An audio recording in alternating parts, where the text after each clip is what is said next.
Hey guys, welcome back to another video. I'm Candice Latham, and today I'm super excited about today's topic because I feel like it's super timely. I'm actually going to be talking about falling in love with the results and not the process. Okay, because it is so easy to just fall in love with the end results.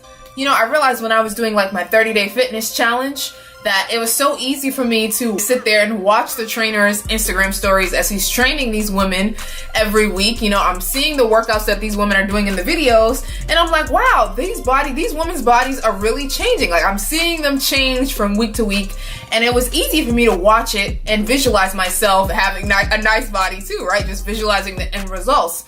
But when it came time to me actually putting in the work to actually get that body results, it was a lot. And you know, there was times where I wanted to give up. There was times where I was just like, is this really what I want? You know, I can't really eat the foods that I want. It was just a lot that went into the process. And in the beginning, all I could see was the end results. All I could see is me posting the pictures of myself on Instagram, you know, but it was like a lot of work that went into it. And if I didn't go through that process, if I didn't fall in love with the process, if I didn't fall in love with the meal plans and the daily workouts, I would never have made it to getting the results that I got.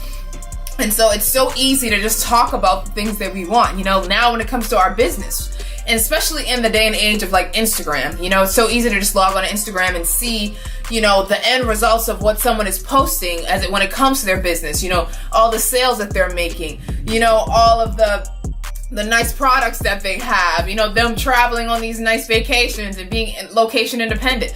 It's so easy to see those results and just visualize yourself wanting those results. You know, now you're at a job, you're like, oh my gosh, I hate this job, and I'm just gonna quit, I'm just gonna work for myself, and I'm just gonna visualize these end results that I want. And it's important to have a vision of what you want, but it's also important to understand the process that went into those end results that you're seeing posted on Instagram. A lot of hard work goes into a business, and I'm not sure that Instagram, it really is painting like the right picture for people who might be sitting at their job scrolling through Instagram and seeing these photos of this life that they want to live. But just understand that it's gonna take a lot of hard work, a lot of struggle to get to that end result. And do you want it bad enough? You have to really honestly assess yourself. Do you want things bad enough? And even this year for me, I had to really get real on what I wanted when it came to certain things in my career and the path that I thought that I wanted. And then it was just like, as I'm trying to climb there, I was like, I don't really want to climb. I don't really want this. I don't want the climb. I don't want to put in the work. I only wanted the results. I only wanted to be at networking events and saying that this is what I'm doing. And I had to be real about myself. Like, do I really want to put in the hours? Do I really want to put in the time? And if I'm being real, I really didn't.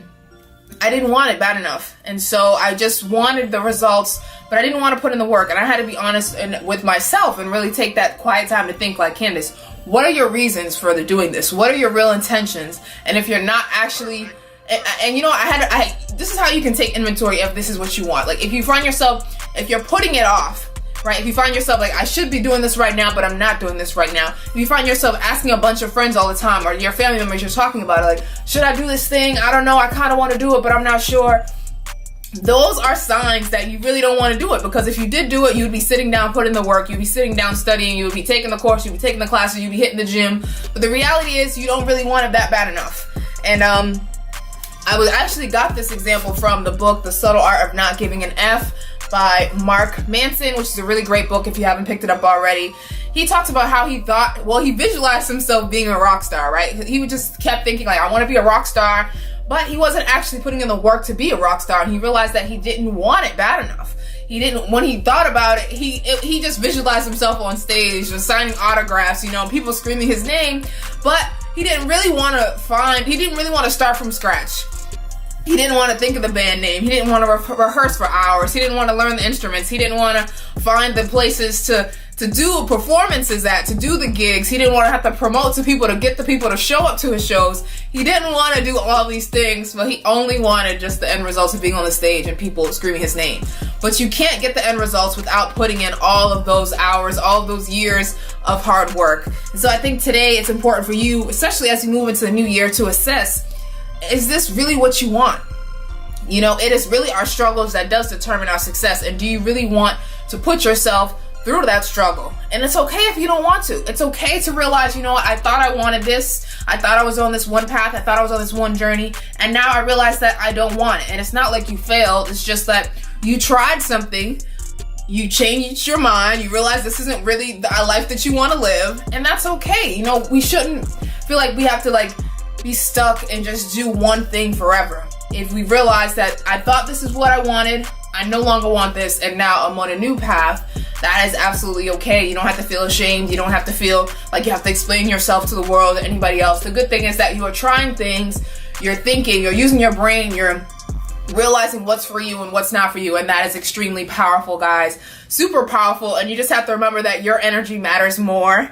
Speaking of your energy matters more, that's the shirt that I'm wearing today. That's the whole vibe that I'm feeling today. So yeah, this is actually a shirt by my sister. She has under her brand Vow to Self. This is called My Energy Matters More, and I really think it's important, especially in this time and season, to just really value your own energy and just realize that it's okay to choose yourself. It's okay to not really care what other people are doing, you know, and it's a timely, because like I said, today's video is just really about understanding yourself and really just keeping that. It's not about anybody else, it's about what you want, trying different things and realizing what's for you and what's not, and not being ashamed, because that your power is in your energy. That is your power. So again, I'm gonna leave the link for where you guys can check out these shirts and pick up your copy. And pick up one of these shirts if you're interested. I think that's all I have for you guys today. Thank you so much for tuning in. I hope you have a great Thanksgiving with your friends and family, and I will see you guys next time.